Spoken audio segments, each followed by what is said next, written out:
Au nom de l'Université populaire de Saint-Michel-sur-Orge et au nom de mon association Histoire de l'art pour tous, je vous présente tous nos vœux de santé, de paix, on a besoin, et puis de culture. On va commencer, on va continuer le voyage dans la peinture du 19e siècle, et on est au milieu du 19e siècle, puisqu'on est, je vous présente cette fois-ci l'année 1850. C'est bon, c'est un... Donc, nous sommes sous la Seconde République. Nous avons un premier président de la République. On oublie bien souvent, mais Louis-Napoléon Bonaparte, avant d'être Napoléon III, a été le premier président de la République en France. Et donc, cette année-là, il y a eu le suffrage universel, qui n'était pas si universel que ça, puisqu'il n'était que masculin. Et puis l'abolition de l'esclavage. Mais moi, je vais vous parler plutôt... Qu'est-ce que c'est joli, ça? Bon, ça, je me plais, là. Donc, je vais vous présenter d'abord le Salon parisien. Ceux qui me suivent, ils savent que chaque conférence, il y a trois parties. Une première partie, c'est un événement majeur artistique de l'année. C'est souvent le Salon parisien, mais pas toujours, vous verrez. En deuxième partie, c'est un mouvement artistique qui englobe cette année-là. Et puis, toujours un artiste majeur. Donc, je commence par le Salon parisien. Donc, au moment de cette Deuxième République, qui a duré à peu près 3 ans, il y a eu 3 salons à Paris. Le premier, on l'a appelé le Salon du choléra. C'est en 1849. C'était pas le Covid à l'époque, c'était le choléra. Et notamment cette année-là, il y a 2 peintres dont je reparlerai beaucoup la fois prochaine, qui font partie de l'école dite de Barbizon. C'est Millet, je dis bien Millet, et non pas Millet. Tout le monde dit Millet, mais Madame Millet-Mère a toujours dit, nous on ne s'appelle pas Millet, on s'appelle Millet. Donc je respecte Madame Millet, et je dis donc Jean-François Millet. Et un autre qui est moins connu, mais c'est Charles Jacques, qui ont quitté Paris et qui sont allés vivre à Barbizon, donc en 1849. Et c'est Théodore Rousseau avait déjà anticipé, puisque lui était depuis 1847 habitant de Barbizon. Mais j'en parlerai mieux la prochaine fois, puisque je vous présenterai l'année 1853, qui est tout proche de celle-ci d'ailleurs, et donc je vous présenterai l'école de Barbizon. On va commencer. Donc, moi, je vais vous parler donc de 1850. Ce n'est plus au Louvre. Pendant toute la première partie du 19e siècle, les salons étaient présentés au Louvre. Or, il y avait de plus en plus... C'est vrai? Je ne sais pas pourquoi ça fait du bruit. Non, je crois pas. Bon, je vais l'enlever. Tu vas me donner le micro. En tout cas, le Louvre, qui avait été le lieu d'exposition pendant toute la première moitié du 19e siècle, s'est avéré trop occupé par les expositions. Il y avait trop d'exposants, donc ils étaient obligés, en plus du salon carré du Louvre, de mettre des tableaux dans la grande galerie et même ailleurs. Donc en fait, le Louvre était non visible. Enfin, les artistes anciens du Louvre étaient non visibles pendant de longs mois de l'année, donc ils ont décidé de changer d'endroit. En 1949, ils ont essayé le palais des Tuileries, mais le palais des Tuileries s'est avéré mal éclairé, donc ça n'allait pas.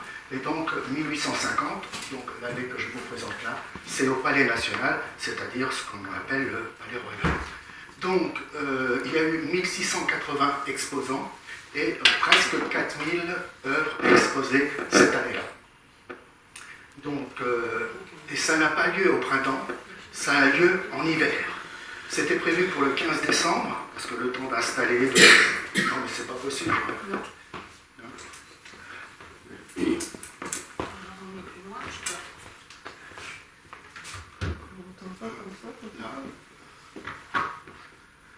Alors, le 15 décembre, oui, le temps d'installer donc au Palais National, etc., c'était prévu le 15 décembre, mais ça a été reporté au 26 décembre, puis finalement ouvert que le 30 décembre, il était temps.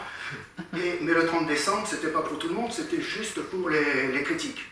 Donc en fait, l'ouverture pour le grand public, ça n'a eu lieu que le 3 janvier 1951. On dit toujours le salon de 1850, mais comme vous avez compris, c'est plutôt 1851. Et donc, une remarque importante qui à partir de ce milieu du siècle, le paysage a été le genre le majoritaire, bien devant les autres genres, dans toutes les expositions qui auront lieu, devant le portrait, devant les scènes de genre, donc les scènes de la vie quotidienne, et puis devant même la peinture d'histoire. Donc, le paysage. Et donc, j'en parlerai bien sûr beaucoup plus quand je vous présenterai la fois prochaine. Mais ce salon donc, de 1850-1851, toute la Franche-Comté en parle. Gustave Courbet, l'enfant du pays, 31 ans, a osé un tableau révolutionnaire, un enterrement hors norme. C'était le scandale de ce salon parisien. L'œuvre est de très grande dimension. Pour ceux qui l'ont connu au musée d'Orsay, il fait 3,15 m sur presque 7 mètres de long, donc très grand tableau, qui montre côte à côte dans le nouveau cimetière de la commune d'Ornans, une cinquantaine d'ornanés de diverses conditions venus rendre un dernier hommage à l'un des leurs. Donc, en fait, ça a fait scandale, non pas pour le thème, puisque au même salon, il y a eu un autre enterrement, celui à Biskra, un enterrement fait par un peintre orientaliste, Eugène Fromentin. Ce tableau n'a pas posé problème, n'a pas fait scandale, parce qu'il était de petit format. Alors vous savez que depuis le XVIIe siècle, la hiérarchie des genres, c'est les grands formats sont pour les grands tableaux d'histoire, et puis après on a le portrait, les scènes de genre, et puis on descend dans la hiérarchie, on finit par les paysages et tout en bas les natures mortes. C'est en fonction des dimensions des tableaux.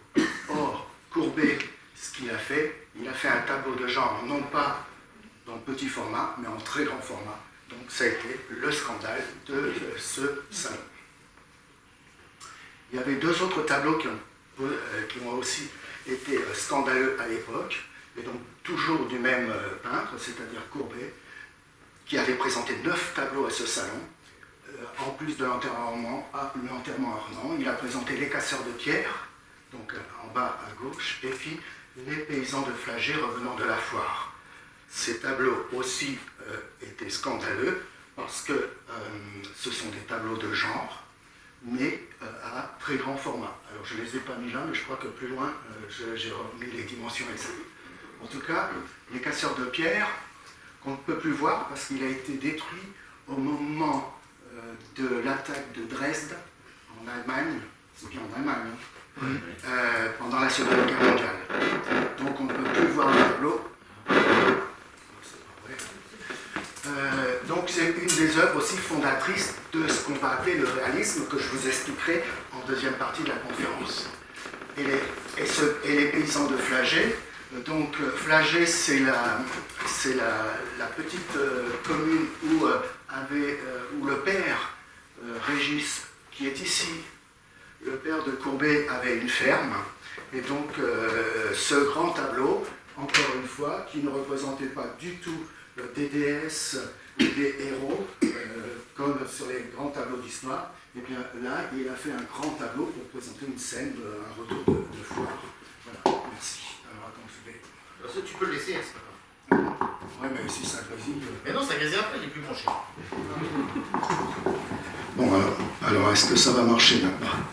Alors donc, il n'y a plus... les tableaux d'histoire ne représentent plus, depuis Courbet, maintenant, là, ne représentent plus des grandes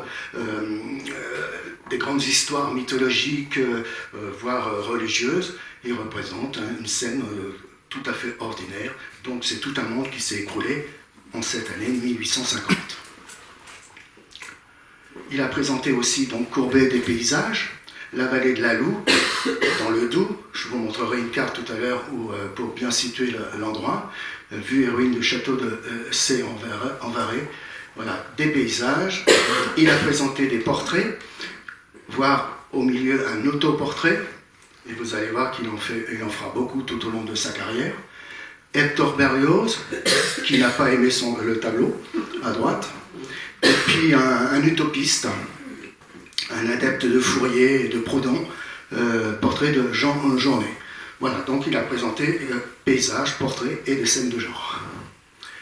Il y avait d'autres tableaux de scènes réalistes, comme ceux de Courbet, Tassart, une famille malheureuse, Millet, donc, avec les Baudelaire de Foin et le Sommeur, et puis François Bonvin, intérieur d'école de petites filles orphelines, en haut à droite, et Alexandre Antigna, l'incendie. Voilà, donc il y avait des tableaux de genre au salon de 1850-51. Il y avait des paysages, avec John King en haut à droite, Daubigny en bas, Karl Bodmer, alors j'en reparlerai beaucoup, enfin beaucoup non, j'en reparlerai la fois prochaine. C'est un Suisse qui faisait partie de ce qu'on appelait l'école de Barbizon, et puis Théodore Rousseau, donc on va dire le chef de file de cette école, donc qui était aussi présent au salon de 50. Et il y avait aussi des peintures beaucoup plus académiques, même si elles n'étaient pas majoritaires, vous avez compris. En tout cas, Jérôme qui était le peintre qui maudissait vraiment l'art moderne, qui a tout fait pour empêcher les futurs impressionnistes d'exposer au salon, par exemple. Bougreau, c'est un peintre, donc on va appeler un peintre très académique, on va appeler un peintre pompier, mais en tout cas quand on regarde ce tableau qui est au musée d'Orsay, là, Dante et Virgile, on peut dire que c'est l'un des chefs-d'œuvre du musée d'Orsay, chef-d'œuvre académique, hein, on a bien compris, une toile académique teintée de romantisme noir qui met en scène un furieux, corps à corps. Et puis Delacroix, qui a participé à tous les salons, en plus des décorations, comme je vous ai expliqué, il a fait énormément de décorations dans les monuments publics et religieux de Paris. À tous les salons, il a participé, donc là, il était aussi. Chassériau, je vais y revenir. Et puis Meissonnier, qu'on classe dans les peintres académiques, mais qui a fait cette petite peinture. Donc, c'est une petite toile d'un très très grand réalisme, qu'il a intitulé « Souvenirs de guerre civile ». Et donc là, il y a une toute petite histoire là-dessus. Il devait présenter cette petite toile toute petite, c'est pas plus grand qu'une feuille A4. Donc c'est vraiment une toute petite toile. Hein. Il a voulu exposer au salon de 49 sous le titre de Juin. Alors Juin, ça faisait référence bien sûr aux journées de juin, on va dire dans la deuxième révolution de 1848. Et finalement, il a renoncé, parce que les événements étaient trop récents, il a renoncé à le présenter, et il l'a représenté donc au salon suivant, au salon de 1850-51, en changeant le titre, il a Souvenirs de guerre civile. Voilà, petite histoire du tableau. Voilà, Chassériau, je vous ai dit que j'allais revenir sur lui. C'est le plus jeune peintre exposé au Louvre. Actuellement, c'est le plus jeune peintre exposé au Louvre. Chassériau, donc baigneuse endormie près d'une source. Voilà, Chassériau, il a fait son autoportrait à 16 ans. Il a fait aussi à 15 ans le portrait de Prosper Marilla, qui est un peintre orientaliste. Donc pour vous montrer qu'il était très précoce, en fait. Mais en tout cas, il a présenté cette baigneuse endormie. Et bien, figurez-vous que ça n'a pas posé de problème. Ça n'a pas été un scandale. Alors on peut peut-être dire que le scandale était tellement fort avec Courbet que les critiques n'ont pas trop vu ce tableau. En tout cas, ça aurait pu être un scandale parce que Théophile Gautier donc, a admiré cette œuvre, mais surtout, pourtant, public et critique pouvaient reconnaître aisément l'actrice et courtisane Hollis Ozzy, donc puisque c'était une actrice qui pouvait côtoyer en allant au théâtre, eh bien, il savait très bien que ce n'était pas du tout une nymphe. Donc ça aurait dû poser un problème. Et puis en plus, il a osé faire les poils sous les aisselles. Donc ça aurait pu être le scandale du salon, mais il y avait Courbet qui était sur place. Et en fait, ce thème des baigneuses, hein, vous avez compris, ça nourrit tout le temps les artistes, de Gustave Courbet à Paul Cézanne, de Manet à Matisse, d'Ingres à Picasso, bref, tous ont pris ce prétexte pour peindre des corps féminins nus, plein de volupté et de sensualité. Donc, pour conclure pour ce salon, voilà, donc ce tableau, c'est le tableau qui a fait donc scandale. C'est vraiment où il a bouleversé toute la tradition qu'il pouvait y avoir depuis des siècles, en osant ce tableau révolutionnaire. Et ce tableau, on a reproché, en plus de sa taille par rapport au thème proposé, on a reproché sa vulgarité. Les critiques ont accusé Courbet de peindre le laid, le trivial, l'ignoble, et surtout d'avoir osé peindre un tableau de genre, comme je vous ai expliqué, dans un format de tableau d'histoire. Donc, devient vite, entièrement ornant, devient vite une œuvre manifeste du réalisme dont Courbet fut le chef de file. Donc, maintenant, je vais passer à la deuxième partie. J'aime bien les rideaux. Le réalisme. Le réalisme. Alors, j'ai pris une définition dans le dictionnaire de l'Académie française. Vous savez qu'ils en sont à la 9e édition, donc ils sont toujours en train de faire la 9e édition. J'ai tiré un petit extrait concernant le réalisme. Dans le domaine littéraire et artistique, notion apparue au XIXe siècle, réunissant sous une même appellation des œuvres qui, en réaction contre le romantisme, ont cherché à représenter tous les aspects du réel. C'est écrit, Gustave Courbet est un des principaux peintres du réalisme. Donc ça, c'est dans le dictionnaire de l'Académie française. Et par extension, c'est le réalisme, c'est le caractère d'une œuvre, d'un artiste, qui s'attache à une représentation fidèle du réel, y compris dans ce qu'il peut avoir de laid ou de trivial. Et c'est la qualité de ce qui donne l'impression de la réalité. Alors, le réalisme a toujours existé, en fait, quelque part. Sauf que là, la définition, c'est qu'au XIXe siècle. Alors, a toujours existé au XVIIe siècle. Par exemple, ce tableau est vraiment très réaliste. Hein, c'est du Caravage. Celui-là aussi, c'est Rembrandt. Tableau réaliste. On est toujours au XVIIe siècle. Hein. Ou même celui-ci, Noctambule de Hopper, mais là on est au XXe siècle. Eh bien, le réalisme existait déjà, mais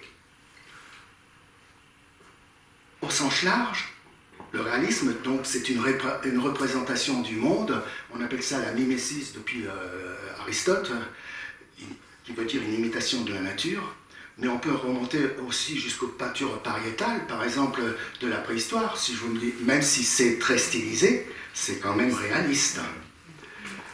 Ou bien les portraits de Fayoum en Égypte. Hein. Vous savez, c'était des portraits pour mettre sur les sarcophages, pour représenter le visage de la personne.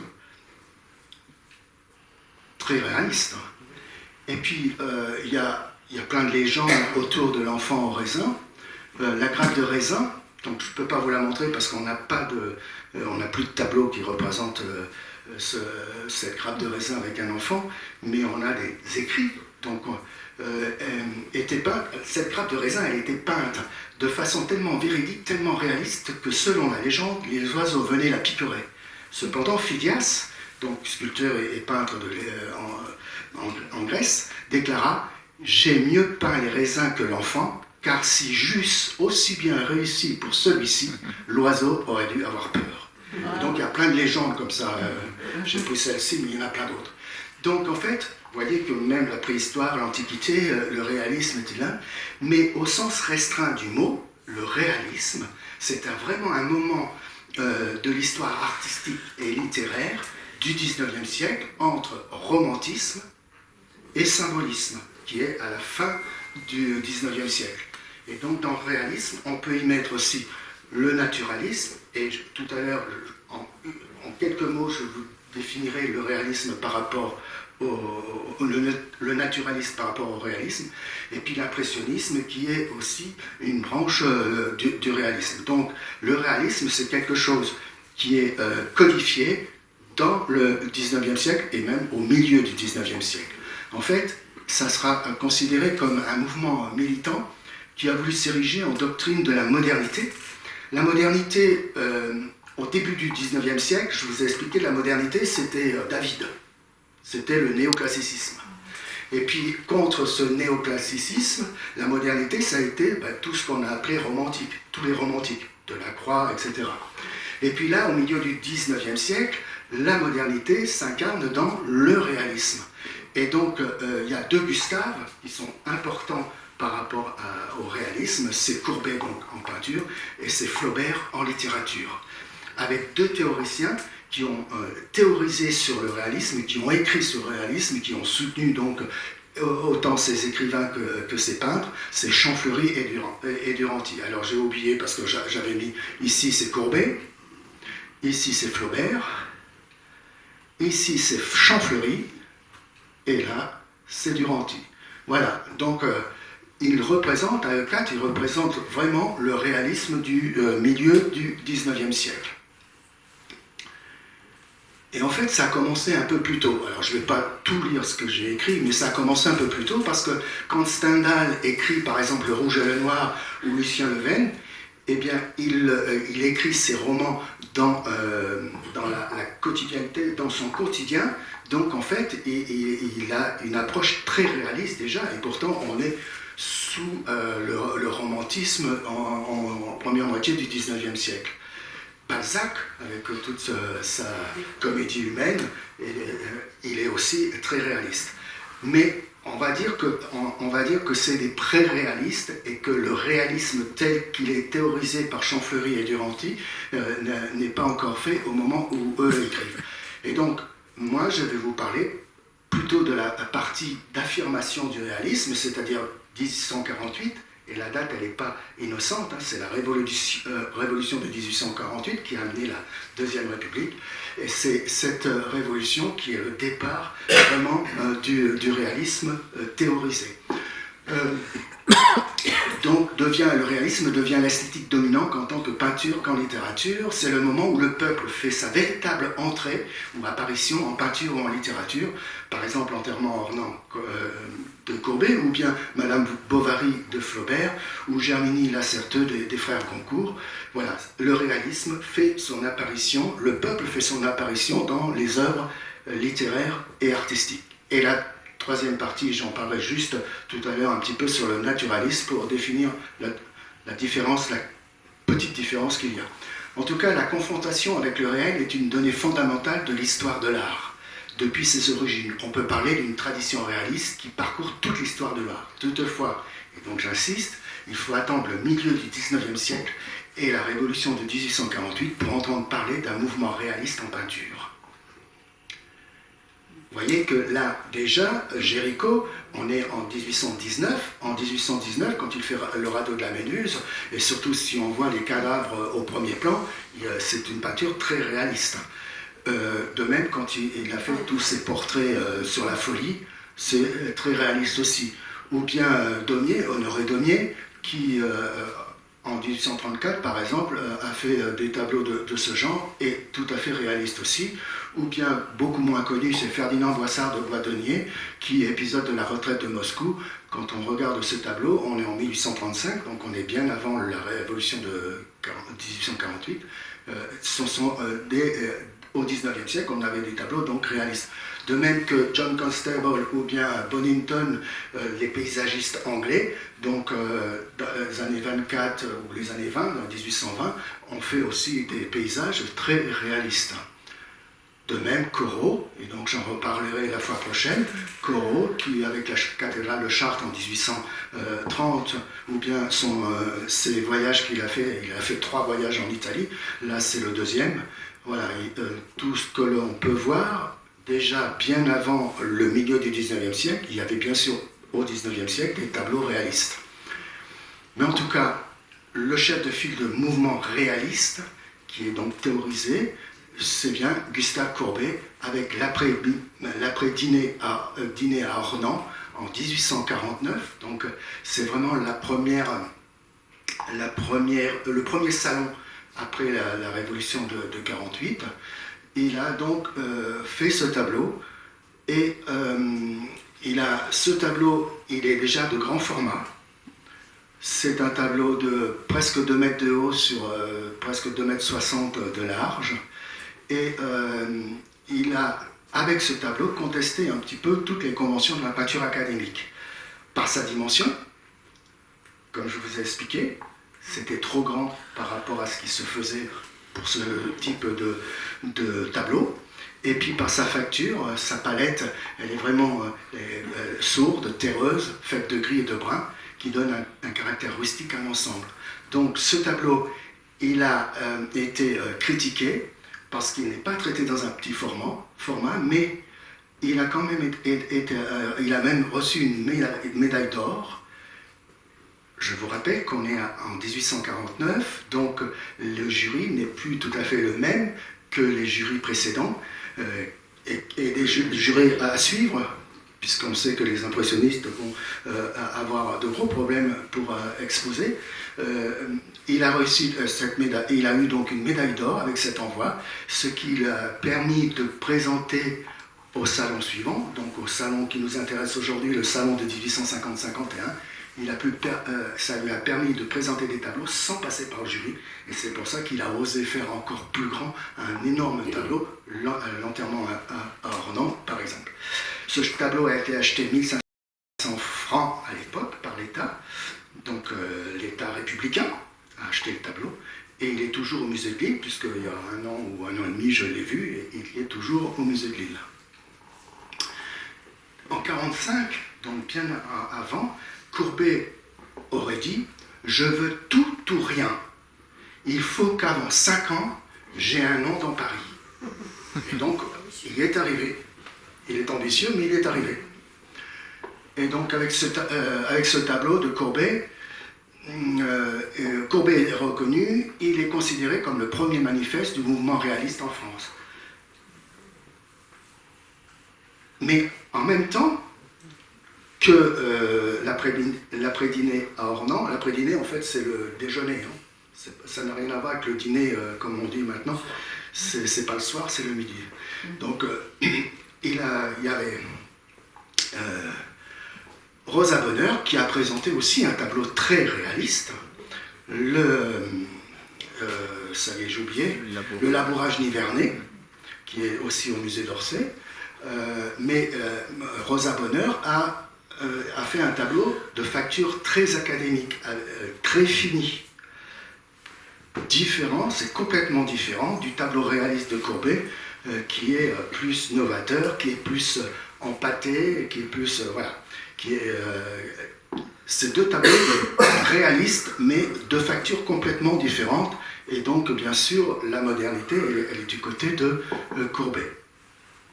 Voilà, là j'ai mis, juste pour vous rappeler, ces 3 tableaux qui ont fait scandale au salon de 1850-51, avec les dimensions de ces tableaux. Vous voyez, tous ce sont des tableaux très très grands. Il ne s'agit plus de peintures de genre à accrocher au-dessus du piano, puisque les peintures de genre, comme les natures mortes, les paysages, étaient faits pour des intérieurs bourgeois du 19e siècle. Mais là, les formats sont tellement énormes, qui étaient réservés jusque-là aux scènes religieuses et à la peinture d'histoire. Donc, quand il a dit qu'il voulait tout ou rien, et il voulait avoir un nom dans les 5 ans, eh bien, sa manière d'avoir un nom, c'est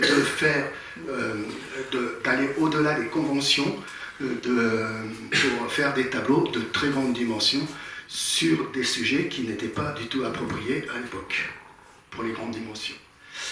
Daumier, donc Honoré Daumier, le wagon de 3e classe en haut à gauche, la blanchisseuse, et puis toutes les caricatures, etc. On peut dire que c'est un réaliste militant.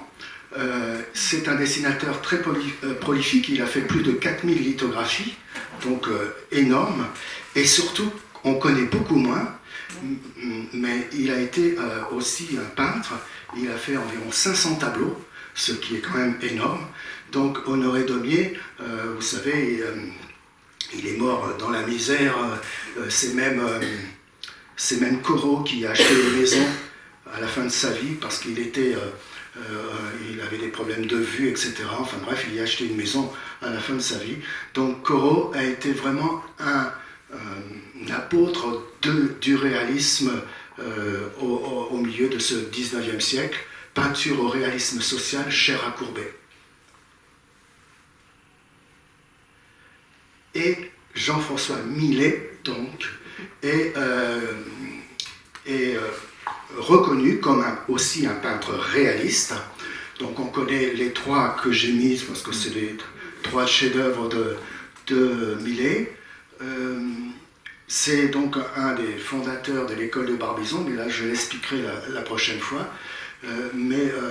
Voilà, en fait, en gros, si on prend dans le sens restreint, on a Courbet, Daumier, Millet, qui représentent vraiment le réalisme de cette époque-là. Il a dit « Il faut faire servir le vulgaire à l'expression du sublime ». Ce qu'il a fait en représentant le monde paysan dont il était issu lui-même.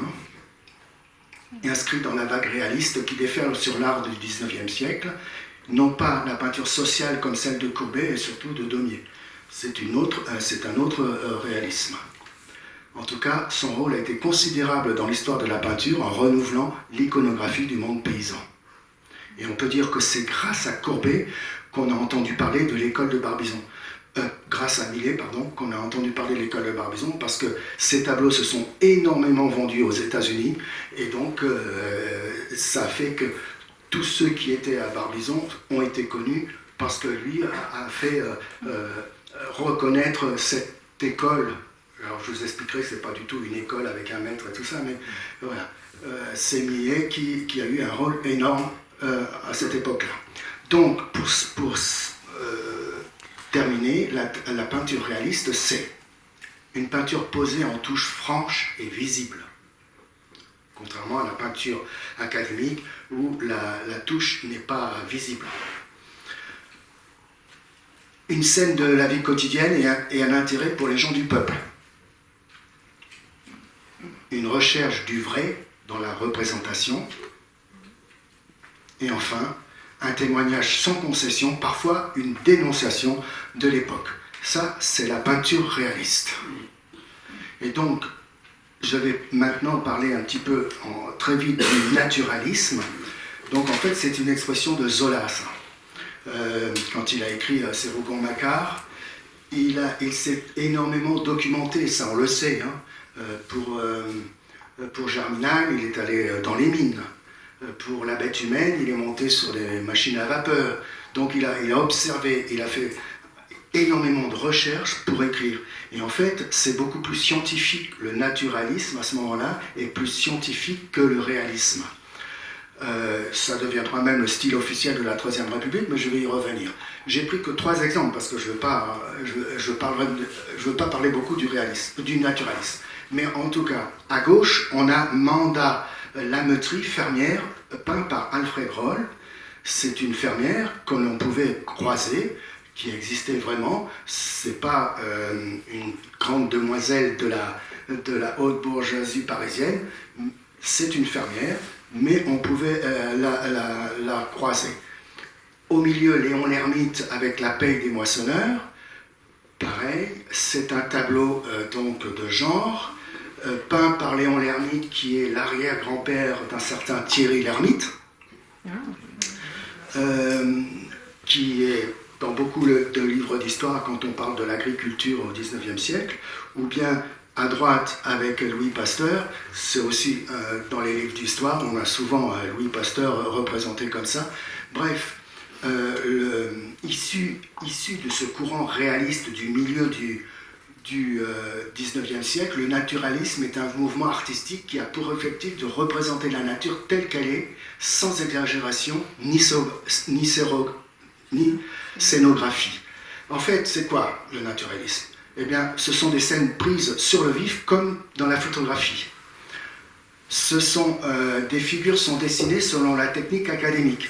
C'est la technique très finie, contrairement par exemple à Courbet, très empâté, tout ça. Là, ce sont des tableaux très très finis.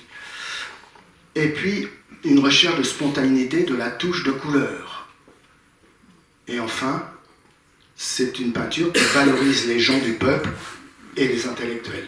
Voilà, c'est ça le naturalisme. C'est une branche, on va dire, c'est une suite du réalisme du milieu. Donc c'est cette peinture en fait qui va être un petit peu le style officiel de la Troisième République, jusqu'en 1914 en fait. Et donc je finis la conférence par Gustave Courbet. Gustave Courbet, qui est né à Ornans, donc je l'ai situé ici sur la carte. Il est né donc en 1819, l'année du radeau de la Méduse de Jéricho. Et son père, Régis Courbet, était un des plus gros propriétaires terriens de Flagey, justement, le retour de la foire, proche d'Ornans. C'était un très riche propriétaire, puisque au moment où il fallait payer un cens pour pouvoir voter, lui, il pouvait voter. Donc ça prouve qu'il était très riche. Sa mère, elle était aussi issue d'un milieu aisé d'Ornans. Et un de ses neveux, Jules Oudot, qui est titulaire d'une chaire de la faculté de droit à Paris, et c'est chez lui que Courbet va aller quand il va monter, comme on dit, à Paris. Gustave est l'aîné et l'unique garçon, déjà, l'unique garçon d'une famille de 5 enfants, et en plus il est l'aîné. Il a eu donc 4 sœurs, Clarisse, mais qui est morte très jeune, 13 ans, à 13 ans, et Zoé, Zélie et Juliette, qui sera énormément peintes, qui seront énormément peintes par Gustave tout au long de sa carrière. À 12 ans, il entre au petit séminaire d'Ornans. Il a un premier enseignement artistique avec un disciple du baron Gros, que je vous avais présenté à la deuxième étape. Et il a 18 ans, il entre au collège de Besançon, il suit des cours là d'un ancien élève de David, et il rencontre le poète Max Buchon, qui va être un ami tout au long de sa vie.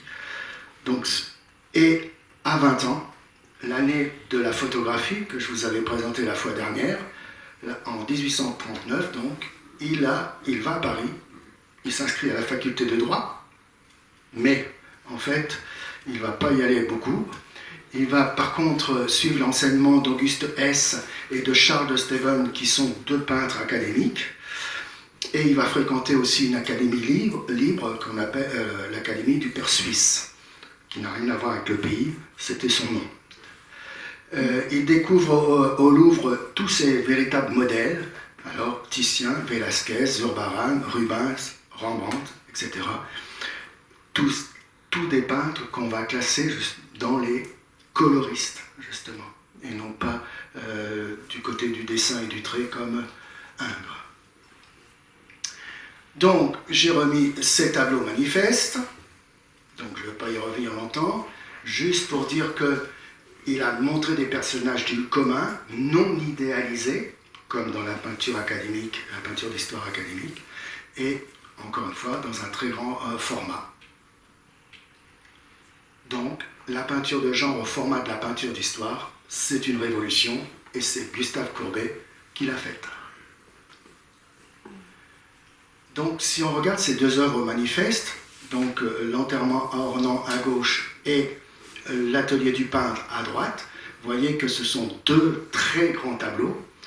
De 1850 à 1855, les années qui séparèrent le premier du deuxième tableau, là, Courbet ne cessa d'occuper le devant de la scène artistique avec une série d'œuvres qui imposèrent la stature exceptionnelle de l'artiste dans le scandale et la polémique. Et donc ces 2 tableaux furent refusés par le jury au salon officiel de l'exposition universelle de 1855. Donc 2 ans après, en 1855, pardon. C'est la première exposition universelle à Paris, voulue par Napoléon III, parce qu'il avait vu celle de 1851, qui était la première exposition universelle à Londres, et il voulait que la France ait aussi son exposition universelle.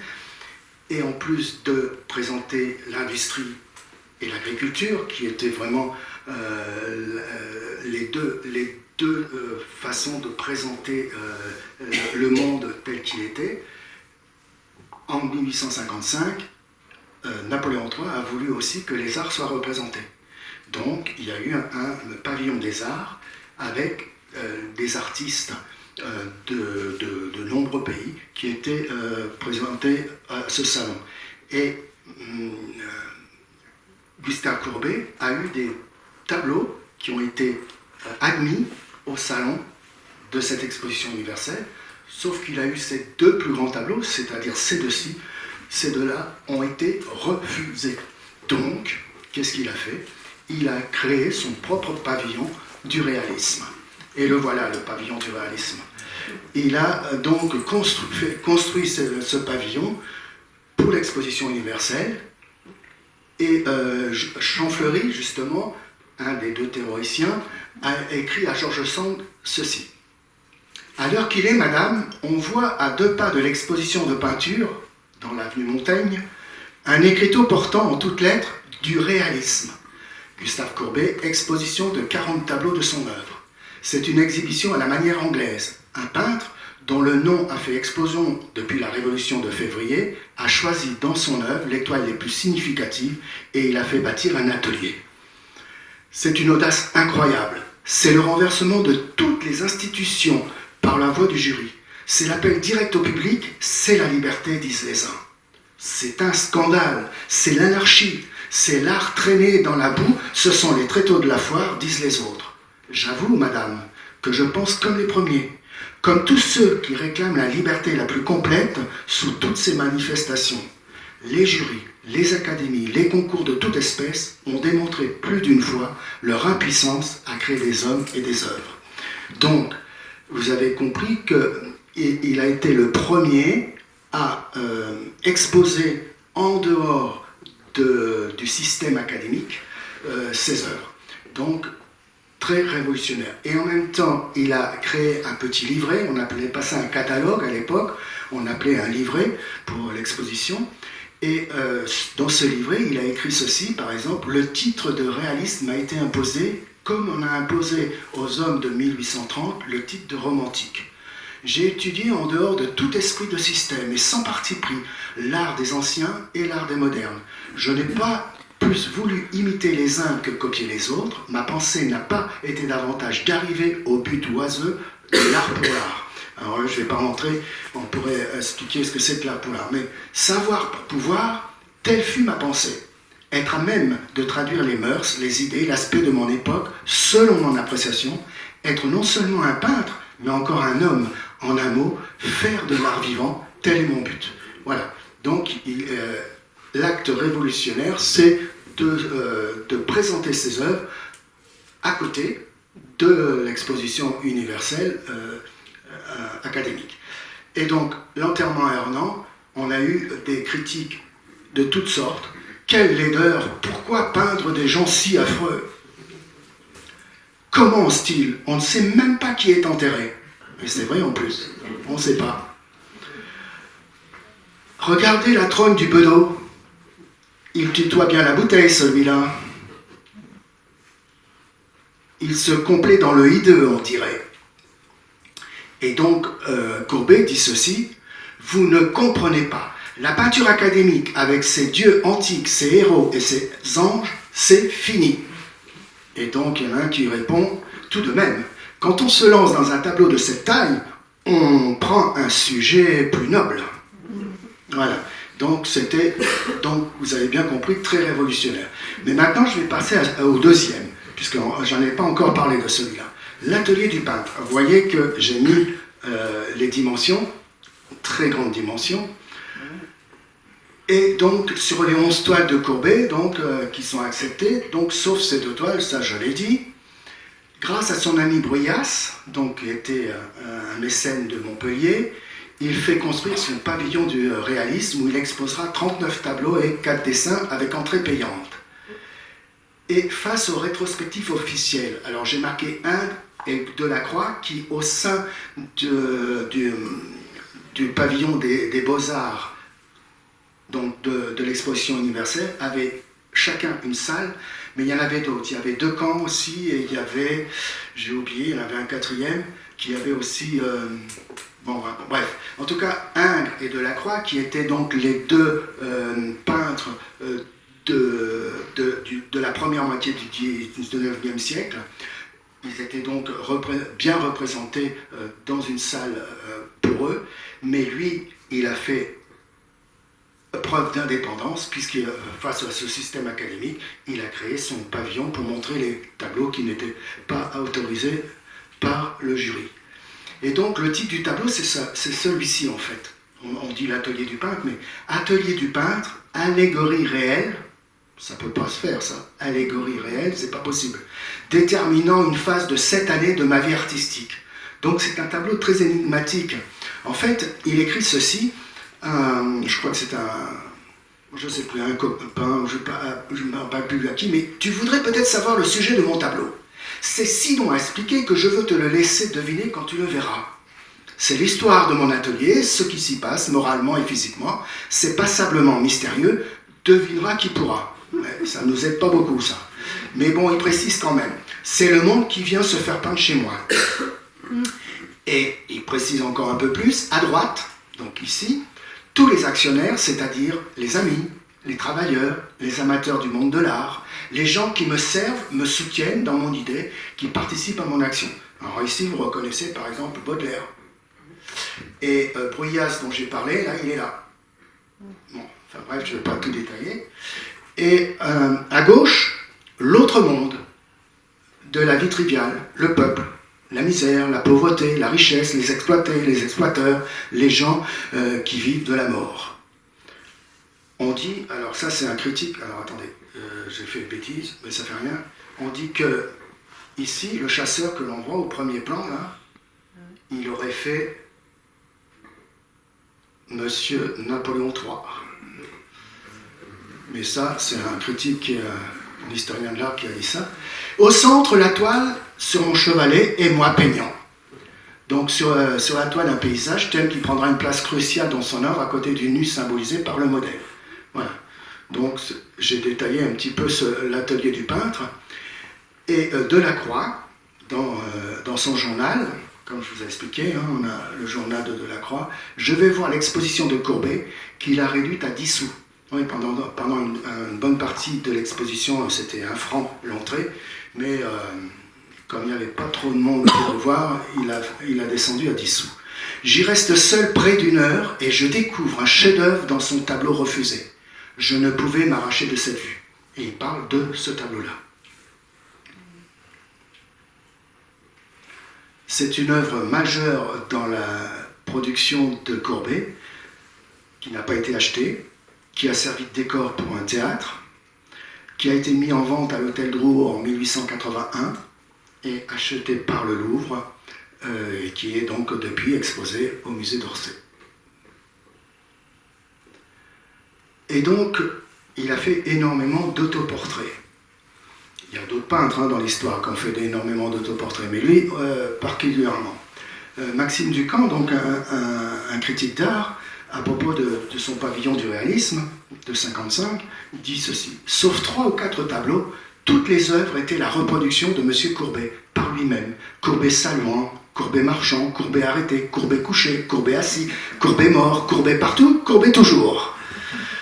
Donc effectivement, il a fait énormément toute sa vie de beaucoup de tableaux d'autoportraits. Celui de Le Désespéré en haut à gauche, mais le premier autoportrait était celui-ci. Alors, c'était la première période, alors j'ai pas mis par période, mais plutôt romantique. Et d'ailleurs, il s'est fait plutôt... Oh, pardon, je reviens là. Il est vraiment très romantique dans sa tenue, etc. On peut dire aussi que le paysage, c'est le paysage, son paysage, c'est-à-dire ornant. Donc, il a fait énormément d'autoportraits, Et celui-ci, je l'ai mis parce qu'il a une petite histoire, alors très rapidement. À l'origine, en 1844, ce tableau représentait l'artiste assoupi sur un arbre avec une femme, probablement Virginie Binet. D'ailleurs, alors si je reviens en arrière, c'est ça. Elle est là, ici. Voilà. Alors, donc je reviens, hop. Virginie Binet, penchée sur son épaule, avec qui il a eu un fils désiré qu'il ne reconnaîtra pas. En tout cas, à la séparation en 1954, 10 ans après, il reprend la toile, remplace la femme par une épée et ajoute une tache de sang au niveau du cœur. Et le titre, c'est donc L'homme blessé. Donc, beaucoup d'autoportraits, j'en ai mis quelques-uns. Et même à la fin de sa vie, il a continué à faire des autoportraits. Alors, si vous voyez ça, vous allez me dire, mais pourquoi il y a la truite? Eh bien, la truite, j'ai repris exactement ce qui est écrit sur le site du musée d'Orsay. Il est écrit « La truite peut être considérée comme une représentation du peintre lui-même en proie à ses difficultés du moment. » Donc, voilà. Donc, je l'ai mise. Je me suis permis de la mettre parce que je l'ai trouvée sur le musée. Par contre, ah si, je voulais, mais je crois, bon, c'est pas grave. Il se met aussi beaucoup en scène, en plus de ses autoportraits. Ici, à gauche, il est adossé à un arbre, donc c'est un très grand chasseur. Ça a toujours été un très grand chasseur. Il chassait dans son pays natal, mais aussi en Allemagne, parce qu'en Allemagne, il avait beaucoup d'amateurs qui achetaient ses tableaux et il allait faire des campagnes en Allemagne. Donc, il allait à la chasse en Allemagne. Au milieu, la rencontre où Bonjour Monsieur Courbet, ce tableau-là, c'est un tableau qu'il fait en remerciement de Bruyas, justement, puisque c'est lui qui est là, Bruyas, de Montpellier, qui a acheté l'après-dîner à Ornans, et donc c'est comme ça qu'après il lui a financé le pavillon du réalisme. Et puis on le voit donc dans l'atelier du peintre, donc il se met aussi beaucoup en scène dans ses tableaux. Il fait aussi beaucoup de paysages, et surtout à la deuxième partie de sa vie, environ 2/3 de sa production sont des paysages de son pays. D'ailleurs, il dit, pour peindre un paysage, il faut le connaître. Moi, je connais mon pays, je le peins. Donc, il a beaucoup peint sa région natale. Ici, la Loue, donc c'est la rivière qui traverse Ornans. Je suis allé à la source de la Loue ces jours passés et j'ai fait 4 paysages. Et moi aussi, j'y suis allé, donc j'ai vu la Loue, mais il y avait beaucoup moins d'eau que sur la photo que j'ai prise là. Ensuite, un arbre, le chêne de Flagey. Donc Flagey, c'est son père qui a le domaine à Flagey. Hein, et donc, il a fait le chêne et il appelait le chêne de Vercingétorix. Et donc, en fait, Courbet, bon, vous avez compris, il a jamais fait de scène historique, des tableaux d'histoire, il n'a jamais fait ça, lui. Il fait œuvre ici de peintre d'histoire en associant cet arbre à Vercingétorix. En effet, il y a au XIXe siècle une nouvelle bataille d'Alésia. C'est-à-dire que certains historiens disaient que le site d'Alésia, c'était à Alise-Sainte-Reine, en Côte d'Or, et d'autres historiens qui disaient que c'était à Alès, dans le Doubs. Et le Doubs, hein, c'est Ornans. Donc Napoléon III soutenant le premier site, et bien Courbet soutenait le deuxième site. Hein, vous avez bien compris. Donc en fait, il est allé aussi en forêt de Fontainebleau, très souvent. Voilà, l'oreille de la forêt. J'ai mis des photos, puisque la dernière fois je vous ai présenté en 1939 donc la naissance de la photographie, donc des photos de la forêt de Fontainebleau, il y en a énormément. Eugène Cuvelier, en plus d'être photographe, il a épousé Louise Gane, c'est-à-dire la fille des Gane qui avait l'auberge Gane où allaient se retrouver les peintres, et puis Gustave Legray. Bon, je ne vais pas revenir sur ce photographe, je l'avais développé. Il a peint normalement, en peinture, on appelle ça des marines. Lui, il appelait ça des paysages de mer. Donc, en Normandie et en Méditerranée. En Méditerranée, c'est quand il allait voir Bruyas, justement, à Montpellier, le bord de la mer à Palavas. On le voit, c'est lui encore. Hein. Quand je dis qu'il se met en scène, il est encore là. Hein. C'est lui, là. Hein. La découverte du littoral près de Palavas m'émerveille. Il faut que j'arrive à traduire l'immensité de ce paysage infini. Je suis si loin des sombres forêts de mon enfance. Et en fait, bien avant, au début du 19e siècle, Friedrich a fait Moine au bord de la mer. C'est un tableau, voilà, il le connaissait sûrement. Et puis Whistler, un peu plus tard, a fait Hommage d'argent et d'azur. Et Whistler, qui était un copain, qui sont restés copains jusqu'à un moment où ils sont tombés amoureux de la même femme, et c'était plus des copains. Mais Whistler a représenté, lui, c'est encore Courbet sur le tableau de Whistler. Bref, donc voilà. Et ce tableau-là, Marie basse, soleil couchant, donc quand on voit ce tableau, la couleur enfin bon, c'est vraiment très très très novateur pour l'époque, et on ne parle pas encore d'impressionnisme ni rien là. Mercalm, alors j'ai mis une photo à chaque fois parce qu'il y avait les peintres mais aussi les photographes qui faisaient des photos de marine, ou bien ici la mer orageuse, etc. Donc 2 tableaux de Courbet et une photo de Le Gray. Et le nu. Courbet et le nu. Le nu, c'est une des traditions essentielles de la peinture occidentale. Les baigneuses en 53 et la source en 68.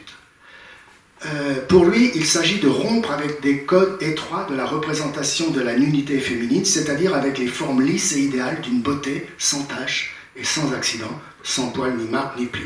Donc il fallait rompre avec ça, et il se servait énormément de photos, notamment pour les baigneuses ou la baigneuse de dos, et on voit qu'il a même exagéré les formes par rapport à la photographie. Il a peint la femme française vivante. Ça, c'est Castagnari, un critique d'art. Femme réelle, unique, non idéale, comme les tableaux académiques. Et donc, ce tableau a été aussi acheté par Bruyas.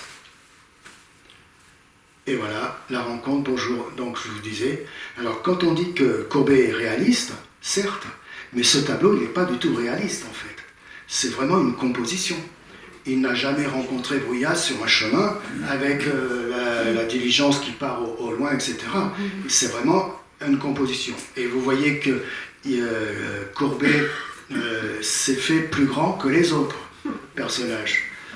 Hein? Il sait se mettre en valeur, quoi.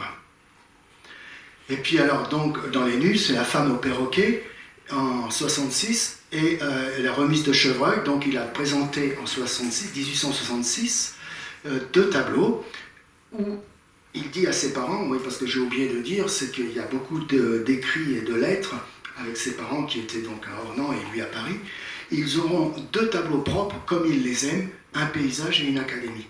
Et en fait, effectivement, alors je ne vais pas parler du paysage, mais quand on regarde cette académie, donc ce nu féminin, il est très académique. Et il a fait exprès de montrer. Parce qu'en fait, au même moment, il y en avait un autre qui était dit aussi réaliste, en tout cas au départ, on l'a appelé réaliste, c'est Manet. Manet qui avait osé faire le déjeuner sur l'Èbre en 63 et puis en 65 l'Olympia. C'est lui, Manet, qui allait être cette nouvelle génération qui a réinventé la notion de réalisme, qui va être aussi aller vers l'impressionnisme. Donc c'est un tableau beaucoup classique par rapport à ce que les jeunes peintres faisaient à cette époque-là. Et puis, au même moment, il peint 2 tableaux qui vont devenir célèbres, c'est Le Sommeil et l'Origine du monde. Donc le Sommeil à gauche et l'Origine du monde à droite.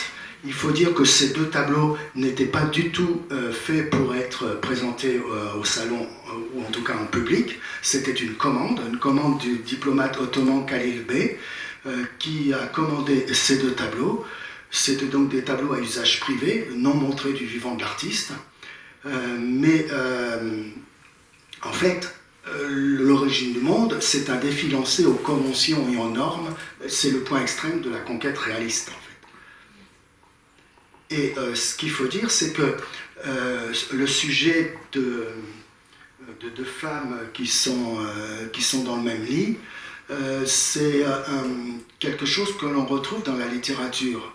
Par exemple, Balzac, dans La fille aux yeux d'or, parle de ça, de Mademoiselle Maupin de Gautier ou des poèmes de Charles Baudelaire.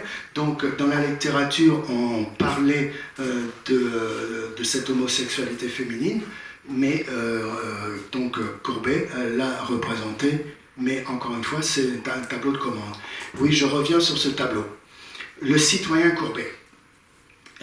Jusqu'en 70, il ne s'était jamais vraiment engagé en politique, même s'il s'était toujours défini comme un républicain de naissance. Il y en avait beaucoup de peintres comme ça, proches des idées de Fourier et de Proudhon.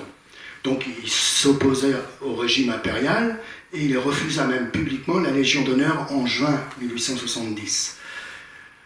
Mais quand il y a eu cette guerre franco-prussienne, il a lu au théâtre de l'Athénée une lettre pacifiste aux artistes allemands et à l'armée allemande. Donc ça, c'était un acte fort.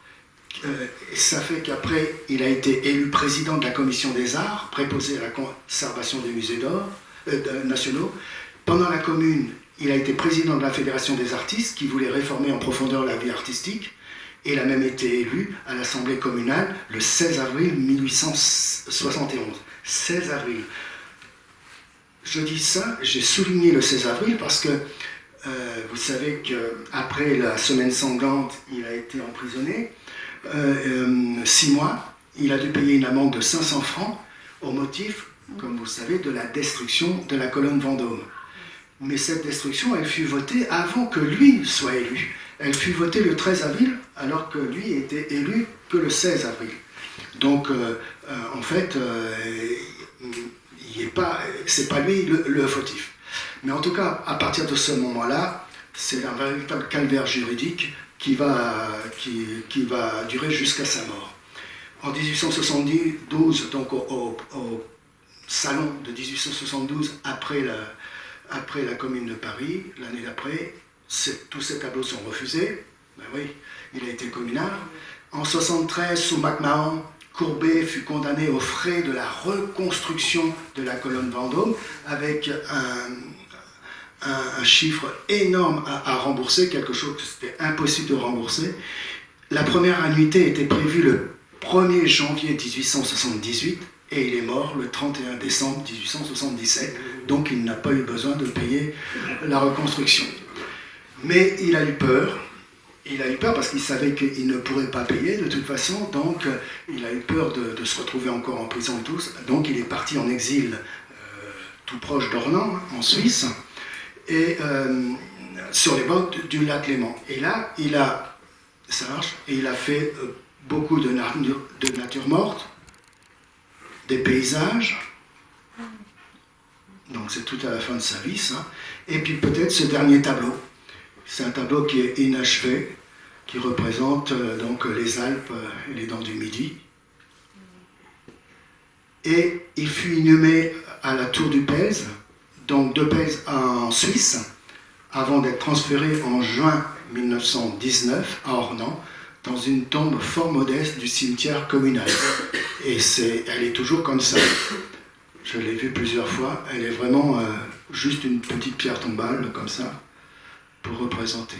Et donc, comme c'est la première conférence de l'année, j'ai prévu un petit film, très court, rassurez-vous, pour vous présenter ce peintre contemporain, d'origine chinoise, qui est né en 1960, qui est arrivé à Paris en 1980, à 20 ans, et qui vit à Dijon, Yan Pengming, qui a donc vie à Dijon, mais qui a un atelier aussi à Ivry-sur-Seine.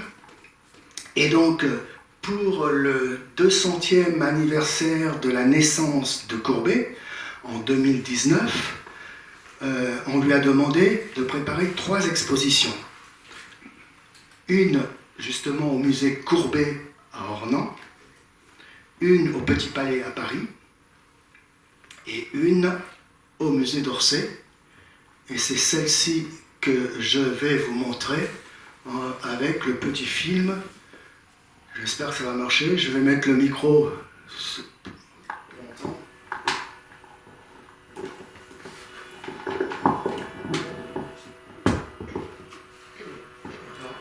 Ça marche pas? Nous avons pu ouvrir les portes du musée d'Orsay. Ah non. Ah, pardon. Alors, qu'est-ce qui s'est passé là? Excusez-moi.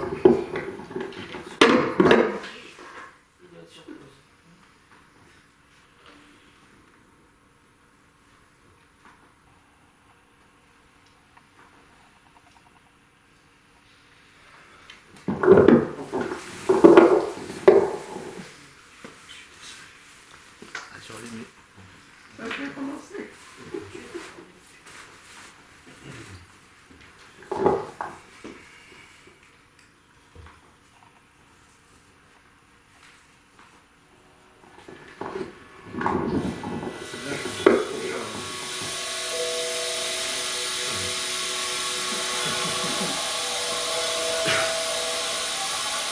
Nous avons voulu ouvrir les portes du musée d'Orsay des artistes d'aujourd'hui, tout simplement pour relire la collection avec eux, par leur regard, par leur créativité, pour nous accompagner aussi dans notre programmation d'exposition, parce que je crois très nécessaire, non pas de justifier la collection par le regard d'artistes contemporains, mais de raviver en permanence des lectures et des relectures de notre collection.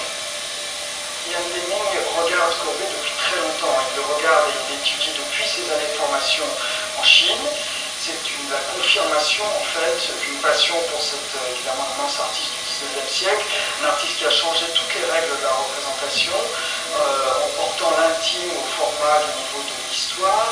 Et au fond, ce travail autour d'un enterrement de Courbet, Ming se l'est approprié, en quelque sorte complètement transformé pour en faire aussi un projet personnel, presque de deuil. Ming vient de perdre sa mère. Il peint un triptyque nommé Un enterrement à Shanghai, dont le tableau principal, L'adieu, reprend les mêmes dimensions que L'enterrement à Ornans de Courbet. Il travaille avec des photographies prises le jour des obsèques de sa mère à Shanghai et recompose un tableau imaginaire à partir de tous ces personnages, la famille, les amis. Ming a scindé le tableau en 3 parties. Une scène représente des moines bouddhistes qui prient le défunt. Une autre scène montre la famille devant le cercueil ouvert recouvert de fleurs, d'où émane une lumière blanche. Un cortège emmène le cercueil vers l'au-delà. Avec l'enterrement de sa mère, Ming décide de juxtaposer 2 tableaux en grand format. Un immense portrait de sa mère et un paysage, paradis céleste, montagne sacrée, refuge de l'âme.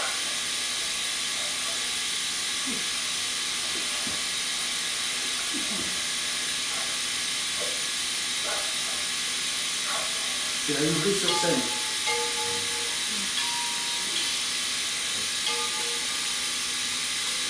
Les 3 tableaux forment un triptyque présenté au musée d'Orsay.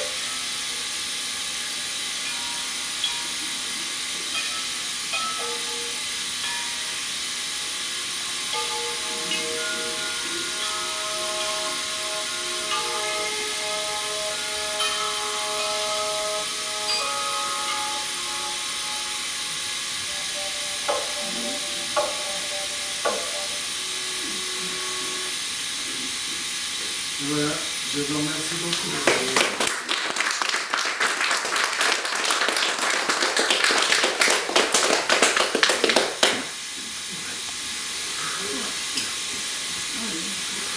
Qu'est-ce qu'il est devenu le bâtiment dans lequel il a fait son musée personnel? Tu sais, quand tu as dit là. Parce que là, je vous ai parlé de 1855, mais à l'exposition universelle suivante, en 1863. Micro. En 1867, il a recommencé, donc toujours avec Bruyas, il a refait un pavillon, mais il n'était pas le seul. Parce que Manet a fait la même chose.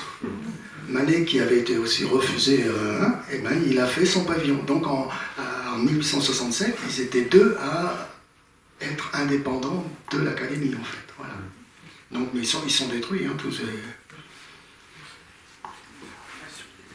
Lui, Courbet, c'était peut-être plus pour mettre ces gros tableaux comme ça. Mais oui, de toute façon, il a été donc admis pour certains de ses tableaux, mais les deux grands tableaux qu'il voulait absolument montrer, parce que c'était ça, il voulait montrer qu'il faisait des scènes tout à fait ordinaires en enterrement ou son atelier, mais dans des très très grands formats. Donc comme ça avait été refusé, ben, voilà, il a trouvé le moyen de trouver un mécène pour pouvoir les montrer.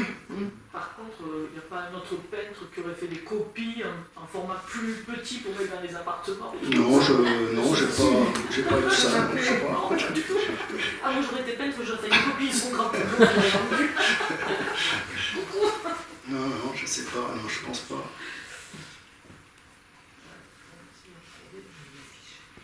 Pourquoi désespéré aussi? Pourquoi il se fait en désespéré là? Le tableau qu'on connaît, mais. Ben oui. Pourquoi la truite aussi? Ça fait la méduse, non? Ouais, c'est ça en fait, ouais. En fait, il a toujours trouvé l'originalité, quoi, aussi. Et Monsieur Mazet, je voulais avoir un petit peu votre avis.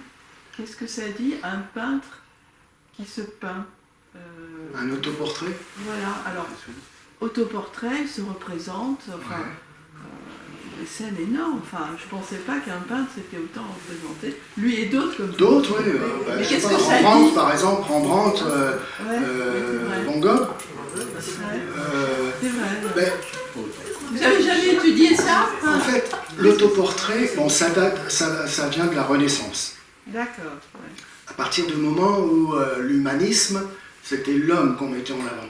Donc, il y a des peintres qui ont commencé à se peindre. Mais c'était aussi une façon de montrer leur façon de peindre. Et leur... comment on pourrait expliquer ça? En fait, ils n'avaient pas besoin de payer un modèle, déjà. Puisque c'était eux-mêmes les modèles. C'est vrai. Déjà. C'est de la pub. Déjà. Et c'était une façon de montrer qu'ils avaient, soit de façon académique, soit de façon beaucoup plus moderne, comme là par exemple, de se représenter. Donc c'était aussi, comme tu disais, oui, tu as raison, de la publicité. Ils se faisaient leur propre publicité quand ils se présentaient comme ça dans les salons, etc. Donc c'était l'autoportrait, il y a plein de choses à dire. En tout cas, bon, il était bien un but de sa personne, c'est clair. Oui, parce que quand même. Ça, on l'a compris. Hein. Mais voilà, il a réussi ce qu'il voulait faire, puisqu'il est monté à Paris, non pas pour faire de la figuration, quoi. Il voulait, alors, j'ai pas tout mis, mais il y a des critiques qui ont dit quand Courbet est venu dormant, c'est comme un coup de canon qui est arrivé à Paris, quoi. Il y a des expressions comme ça, parce que les critiques, oui, une fois, voilà. En tout cas, il a bouleversé tout ce qui se faisait depuis très longtemps, comme Picasso le fera au début du XXe siècle avec le cubisme. Vous n'avez pas parlé de sa vie privée, sentimentale, enfant qu'il n'a pas reconnu? Ouais, le gamin qu'il n'a pas reconnu, non. Sa vie... Ouais, mais non, c'est pas... Non, je sais pas trop. Je sais pas trop ça. Il a une descendance. C'était pas Picasso, quoi. Ah, c'était pas Picasso, c'est clair. C'est clair. Julien Courbet, c'est sa famille ou pas? Non, je pense pas. Non, mais c'est Julien, c'est pas Désiré. Non. Voilà, mais on sait jamais. Ça aurait peut-être tué un autre qui l'a reconnu. Non, mais Corot non plus. Hein. La prochaine fois, je vous expliquerai qu'il a vécu chez papa et maman jusqu'à 54 ans. Hein, C'est plus que un livre. c'est plus que... Et donc, ça doit être quelque chose pour transporter des toiles aussi monstrueuses à l'époque. Alors, est-ce qu'il est transporté, plié, roulé, et puis après il est retombé? C'est possible. Hein. C'est possible. Hein. Ouais, tu vois pas comment tu peux transporter. Parce que là maintenant, ils sont capables, pour ça, je vous en prie, ils sont capables de faire des grandes boîtes pour les transporter maintenant. Hein. Oui. Dans les semi-remorques et tout ça. Mais à l'époque, ouais, même les camions, peut-être enfin, roulées. c'est pas les mêmes véhicules. Ouais. Enfin, les portes aussi. Et les portes aussi, ouais. Ouais, c'est vrai. Oui, c'est ça. C'était roulé. Oui, t'as raison, ils pliaient la toile et ils refaisaient un châssis en arrivant.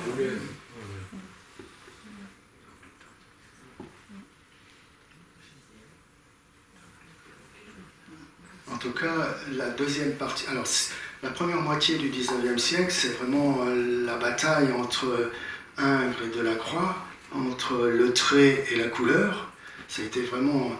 Et à partir de cette révolution de 1848, il y a eu vraiment un basculement avec le réalisme, suivi par l'impressionnisme, etc. C'est vraiment le néo-impressionnisme, etc. Et donc ça a été vraiment sa deuxième partie du 19e siècle. D'ailleurs, quand j'ai prévu de faire 9 étapes au 19e siècle, vous voyez, en la 4e étape, je suis... et donc en fait, il y a plus de conférences sur la deuxième partie du 19e siècle que sur la première partie. Mais parce que ça se bascule. Et puis j'ai l'habitude de dire pour avoir des repères.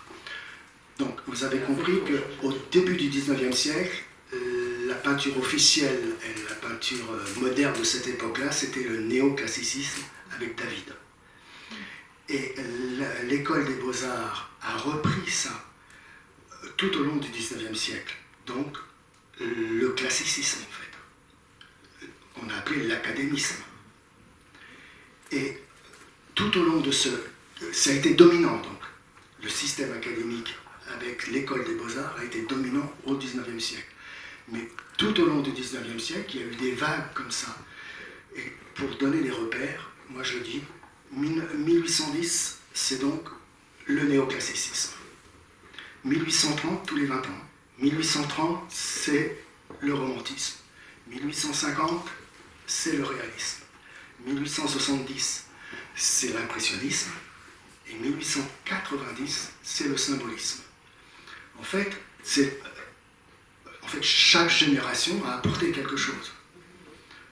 Justement, contre cette mainmise de l'académisme et du système académique. Et donc, en même temps de ça, il y a eu justement le système marchand qui a pris le relais, en gros, du système académique. Parce que le système académique, il était bien quand il n'y avait que 100 ou 200 peintres, mais quand ils étaient si nombreux et de plus en plus, c'était impossible que le système académique absorbe tous ces peintres. Et donc, ce sont les marchands.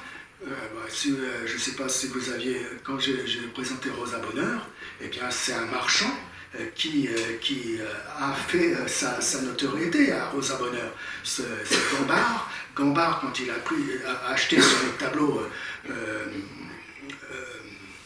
j'ai oublié le titre, mais bon. C'est les chevaux, ouais.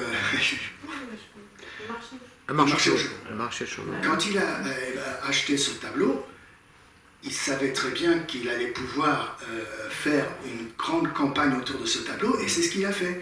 Il l'a fait voyager à Londres, et toutes les grandes villes industrielles de cette époque-là en Grande-Bretagne, plus l'Écosse, et l'année d'après, il a fait passer aux États-Unis. Donc en fait, le système marchand a aidé. Et en fait, en gros, là, c'est pas un marchand, mais Bruyas, comme mécène, l'a aidé à vivre. Même si Courbet avait beaucoup de ventes, alors j'ai parlé de l'Allemagne, il a beaucoup vendu en Allemagne, par exemple. Mais bon, c'était frontalier, quoi, en fait, avec son pays d'origine. Mais voilà. Donc, en fait, je termine en disant que le système académique a été dominant tout au long du XIXe siècle, mais le système marchand a pris la relève à travers les marchands d'art, les galeries, etc. Il y a eu un basculement là, un basculement dans le XIXe siècle. Et là, c'est une étape. Le réalisme, c'est une étape dans ce basculement qu'il y a eu dans le siècle. Les salons, du coup, il y en a encore aujourd'hui? Oui, bien sûr. Oui. On va au musée, mais... Oui, mais non, mais les salons, ils existent. Tous les ans, il y a des salons. Hein. Oui. Maintenant, ça s'appelle Art Paris, je crois. C'est 5 salons qui se sont regroupés pour... mais oui, ça existe. Mais du salon unique qu'on avait à cette époque-là, avec ce jury qui éliminait bien, là, ce salon unique a été d'État jusqu'en 1880. Et à partir de 1880, c'est une société des artistes français qui a créé le Salon des artistes français, qui existe toujours ce salon-là.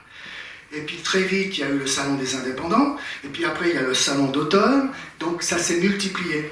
Autant ça se multipliait au niveau des galeries et des marchands d'art, et les salons aussi se sont multipliés après, voilà, et on rentre après dans le XXe siècle, quoi.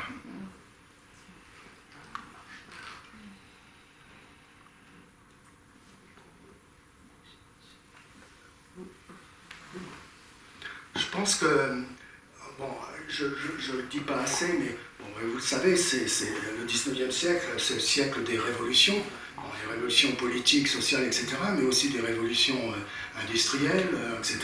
Donc en fait, c'est un siècle qui a beaucoup bougé, et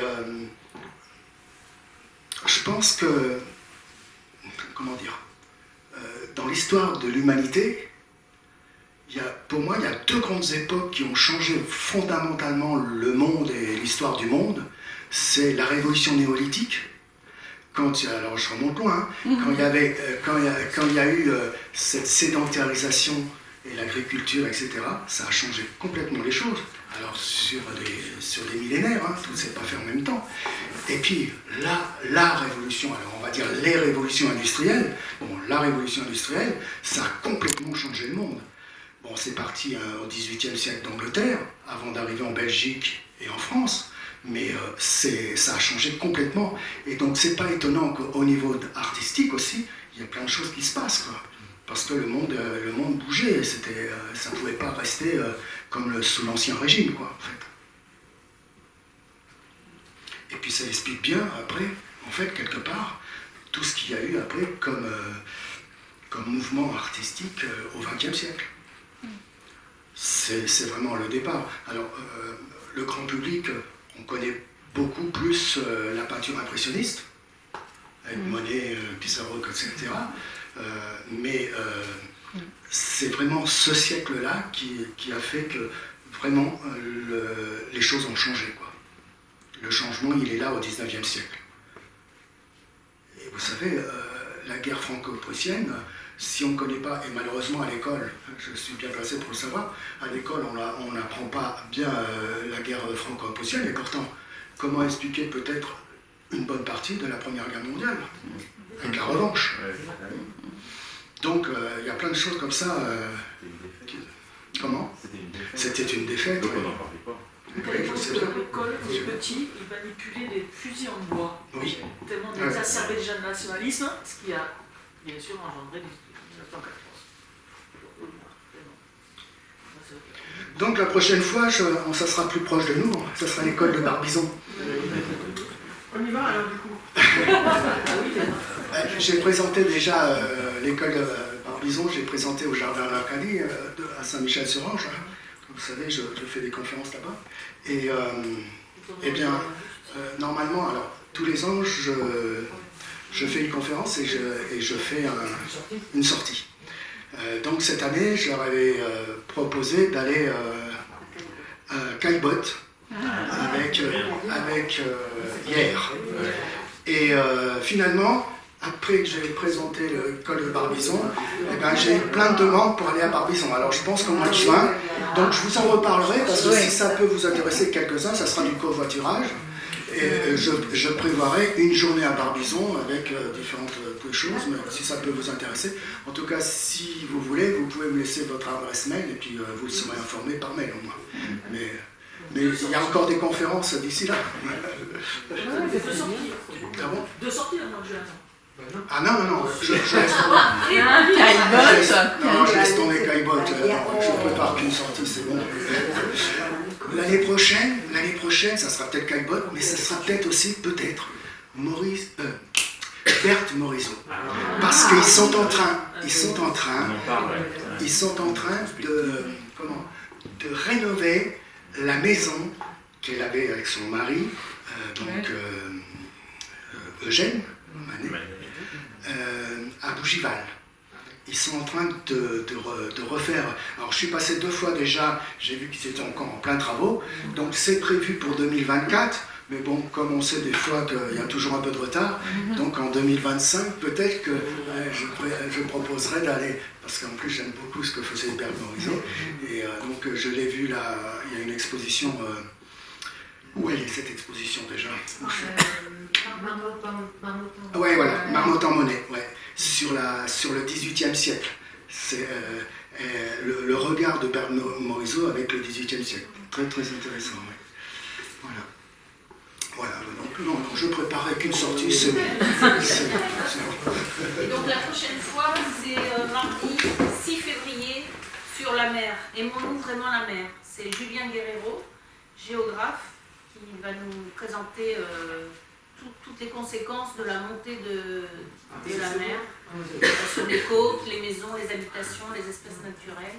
Il fait sa thèse là-dessus, mais il explique vraiment très très bien. Il a fait plusieurs conférences. C'est toujours très passionnant. Ouais, c'est passionnant. Et ensuite, le même mois, donc c'est le 27 février. Voilà. La suite du feuilleton. C'est le 6. C'est le mardi 6. Mardi 6. Merci beaucoup.